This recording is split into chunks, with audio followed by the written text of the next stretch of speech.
everyone for joining me for another episode of Parents Who Write. When I introduce my clients to the revision process, I ask them to imagine words like puzzle pieces. We can't just stick a puzzle piece anywhere and expect it to have a recognizable picture at the end. Sometimes we make a puzzle piece fit in a particular spot. The colors and shape appear to line up, but when we stand up and have some distance, we realize that piece isn't quite right. When we can see that piece isn't in the right spot, we can take it out and figure out where it should go. The same is true for sentences. Words need to go in a particular order for us to paint the clearest, strongest, most vibrant image in the reader's mind. We don't want them tripping over any misplaced pieces.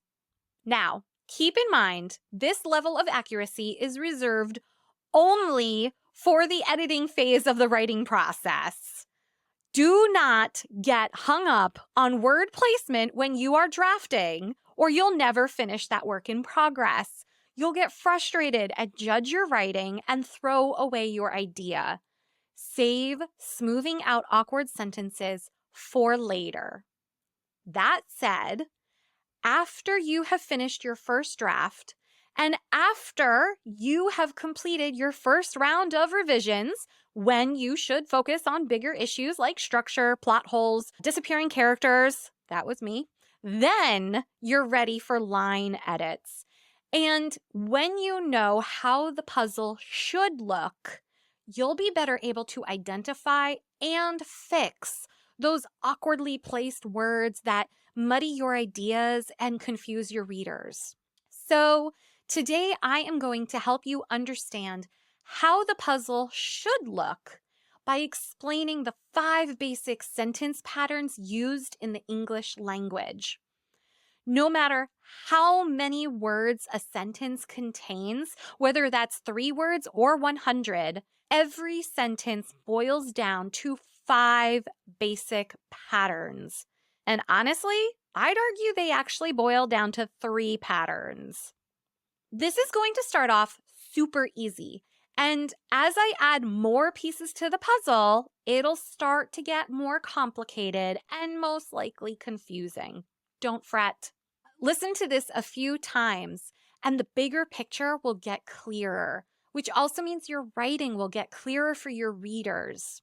The first pattern is the SVSC pattern. You're like, wait, what? I know.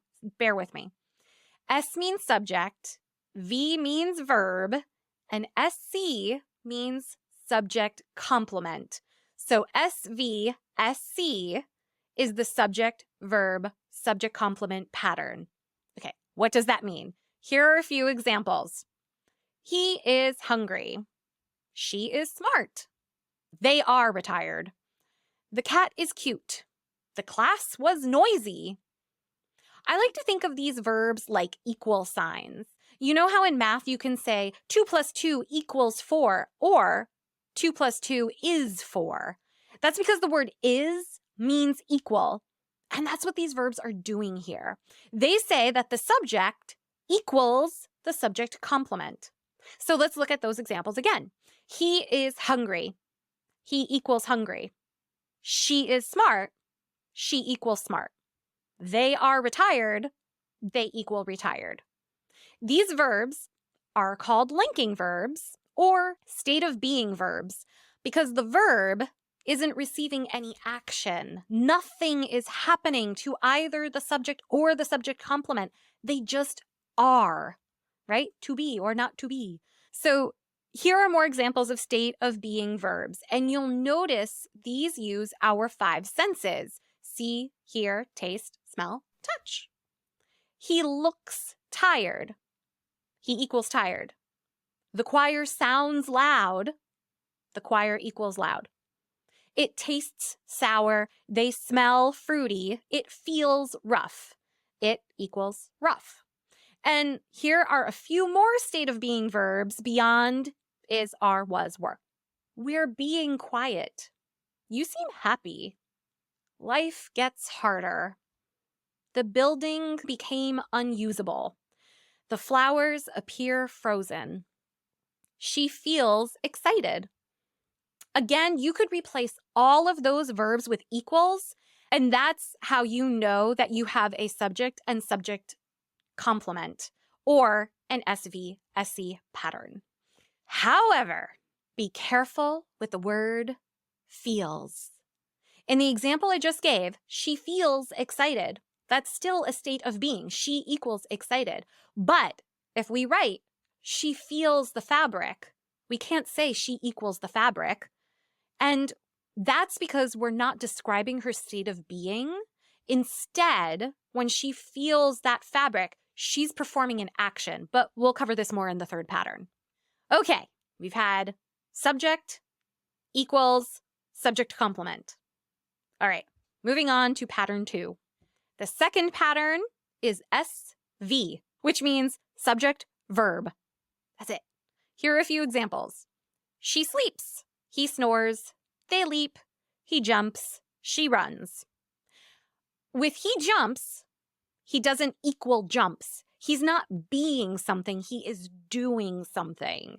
What's also important to note about this SV pattern or subject verb pattern is that the sentence is complete because the subject has completed the action.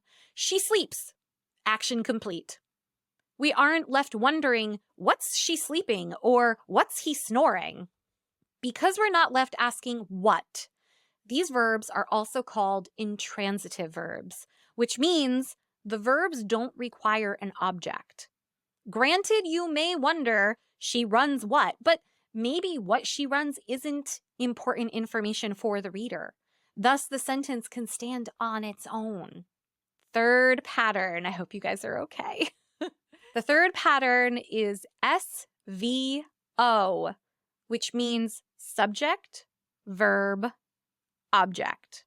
Here are a few examples. He brings a ball. She buys the book. They offer help. She feels the fabric.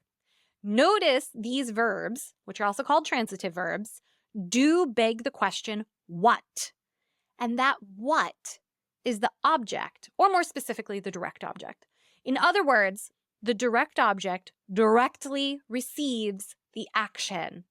I know that can sound confusing, so let's look at this SVO pattern like this.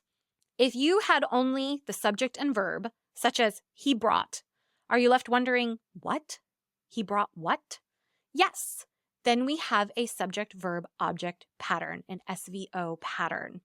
And to find the object, answer the question, what? He brings a ball. He brings what? A ball. The ball is the object. She buys the book. She buys what? The book. The book is the object. They offer help. They offer what? Help. Help is the object.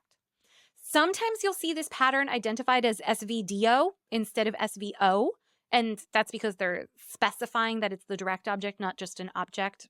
We're talking about the same thing here. Okay, those are what I would consider the 3 main patterns. There are 2 more, but I consider the last 2 patterns just subsets of the SVO pattern. This is a little bit more complicated. If you walk away now to process what you just heard, that is okay. Give yourself time to let this settle. Then come back, because it does pay to know these next 2 also. Because this is how we start building those more complex sentences. The 4th pattern is SV, IO, DO, which means subject, verb, IO, indirect object, and DO, the direct object. So now we've added an indirect object, the IO. Quick side note, the direct object can be shortened to O or DO, but the indirect object is always IO. That said, let's talk about the difference between the direct and the indirect object. The direct object receives the action, and the indirect object receives the object. Say what now? I know. I'm going to break this down a bit easier. Here are a few examples. Let's start with SVO. He brings a ball. Cool. He's the subject. Brings is the verb. He brings what? A ball. The ball is the object. Awesome. We've got our SVO. Now let's add the IO, the indirect object. He brings the dog a ball. Who received the object? Who got the ball? The dog did. The dog is the indirect object. So to find the indirect object, to find the IO, ask who or what received the object. For example, she buys Sue a book. Who got the book? Sue. Sue is the indirect object. They offer teachers help. Who got help? The teachers. The teachers are the IO. Now, the debate among grammarians can be quite entertaining. Seriously, I've had a 45-minute debate over a comma.